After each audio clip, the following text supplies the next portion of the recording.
Friday special মেনুতে এমন মজাদার বিরিয়ানি থাকলে তো আর কিছুই লাগে না, তাই না বন্ধুরা? তো চলো আজকে দেখে নেব কিভাবে ঝটপট এই মজাদার বিরিয়ানিটা রান্না করা যায়।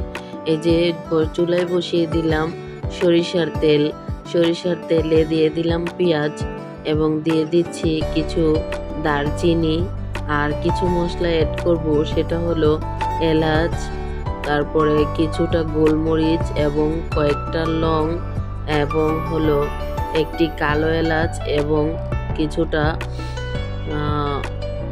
স্টার অ্যানিসগুলো একটু ভেঙে গিয়েছে।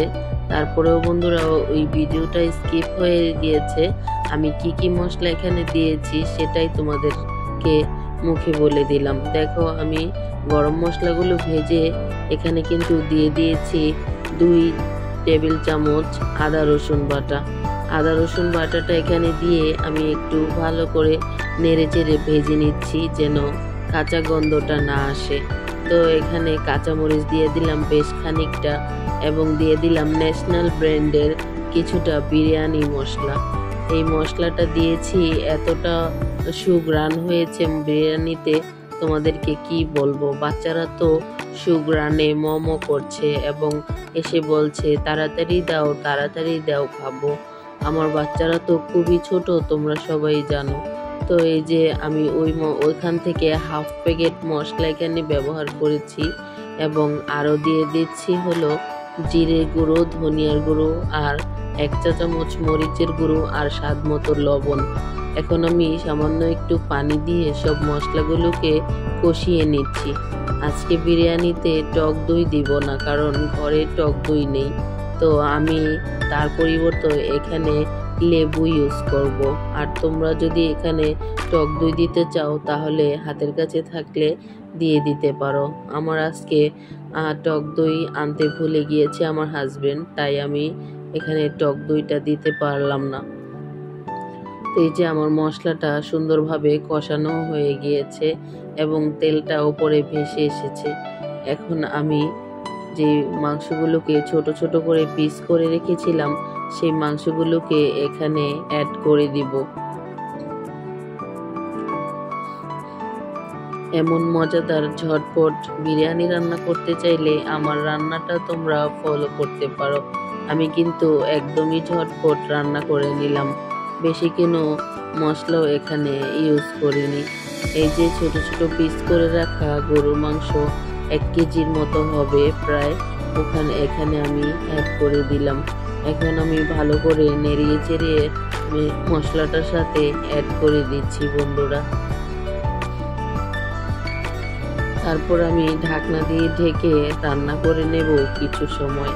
আর দিয়ে দিচ্ছি কিউব করে কাটা কিছুটা পেঁয়াজের টুকরো। এই টুকরোগুলো দেওয়াতে কিন্তু খুব মজা হয়, কারণ পেঁয়াজের এই টুকরোগুলো গলে যায় না। গলা পেঁয়াজ আসলে আমার খেতে ভালো লাগে না। আর বিরিয়ানিতে এই টুকরো করা পেঁয়াজগুলো দিলে তোমার বিরিয়ানিটা একদম নরম তুলতুলে হয়। এই যে বড় এক টুকরো লেবুর রস আমি এখানে পুরোটাই চেপে চেপে দিয়ে দিলাম।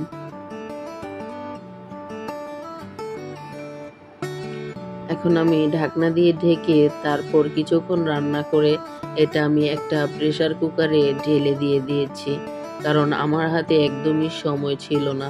এটাকে একটু ভালো করে 3 থেকে 4টা সিটি দিয়ে আমি আবার সেই হাঁড়িতে ঢেলে দিয়েছি। দেখো আমার মাংসটা কিন্তু খুব সুন্দরভাবে সিদ্ধ হয়ে গিয়েছে। তার জন্য আমি এখানে যে চাউলগুলো আমি আগে থেকে ভিজিয়ে রেখেছিলাম প্রায় 1 ঘন্টার মতো, সেগুলোকেই আমি এখন দিয়ে দিচ্ছি। একটু ভালো করে মাংসের সাথে চাউলগুলোকে মিশিয়ে নিব। চাউলটা যদি পুরনো হয় তাহলে কিন্তু এখানে চাউলটা তেলে না ভাজলেও হবে।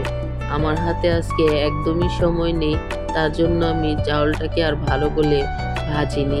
তো এই যে আমি একটি মগ দিয়ে মেপে পানিটা দিয়ে দিচ্ছি। এখানে চাউল দিয়েছিলাম 3 মগ, এই মগটা দিয়ে আমি মেপে দিয়েছি। আর পানি দিয়ে দিলাম 5 মগ। আর কিছু পানি অবশিষ্ট মাংসের সাথে ছিল, তার জন্য আমি একটু কম দিয়েছি। তোমরা তোমাদের আন্দাজ অনুযায়ী দিয়ে দিতে পারো। রাঁধুনিদের হাতে কিন্তু অনেক আন্দাজ থাকে, মানে আইডিয়া থাকে, চোখেও আইডিয়া থাকে, হাতেও আইডিয়া থাকে। তো সেগুলো দিয়ে আমরা রান্নাটা করলে কিন্তু রান্নাটা একদমই পারফেক্ট হয়ে যায়। তো এই যে দেখো, এখানে কিন্তু পানিটা একদমই শুকিয়ে এসেছে। তো এই পর্যায়ে আমি চুলোর আঁচটা একদম লো করে দেব, যেন তলানিতে লেগে না যায়। এই যে দেখো, আমার পানিটা কিন্তু একদমই টেনে গিয়েছে। আর আমি উপর থেকে দিয়ে দেব বেশ কিছুটা কাঁচামরিচ। এখন আমি আবারও কিছু সময় ঢেকে রাখবো, যেন কাঁচামরিচের সুঘ্রাণটা বিরিয়ানিতে চলে আসে। তো বন্ধুরা, এই পর্যায়ে যারা ভিডিওটা দেখছো তাদেরকে অসংখ্য ধন্যবাদ। আর যারা এখনো একটি লাইক দিতে ভুলে গিয়েছো, প্লিজ তোমরা একটি লাইক দিয়ে ভিডিওটি কন্টিনিউ করো। এবং যারা চ্যানেলে নতুন আছো, প্লিজ সাবস্ক্রাইব করে আমার পাশে থাকা বেল আইকনটি অন করে দিবা। এতে করে আমি সহজ এবং মজাদার কোনো ঝটপট ভিডিও, রান্নার ভিডিও শেয়ার করলে তোমাদের কাছে সকলের আগে কিন্তু নোটিফিকেশনটা চলে যাবে বন্ধুরা। তো এই যে দেখো, আমার বিরিয়ানিটা কিন্তু একদমই চরজোড়া এবং পারফেক্টভাবে হয়ে গিয়েছে। এখন আমি আমার নিজের হাতে বানানো 4 চা চামচ ঘি এখানে অ্যাড করে দিলাম। এতে করে আমার বিরিয়ানিটা একদম মাখনের মতো হয়েছে বন্ধুরা। বিশ্বাস করো, এই বিরিয়ানিটা মুখে না দিলে বিশ্বাসই করতে পারবে না যে এতটাই মজা হয়েছে। আলহামদুলিল্লাহ, আমার বিরিয়ানিটা দেখো কতটা সুন্দর দেখা যাচ্ছে কালারটা। তো আজকের ভিডিওটি কেমন লাগলো বন্ধুরা, প্লিজ তোমাদের মূল্যবান বক্তব্য কিন্তু কমেন্টস বক্সে জানাতে ভুলে যেও না। তোমাদের একটি ছোট্ট লাইক এবং ছোট্ট একটি কমেন্টস কিন্তু আমার ভিডিওটিকে অনেক দূর নিয়ে যেতে পারে।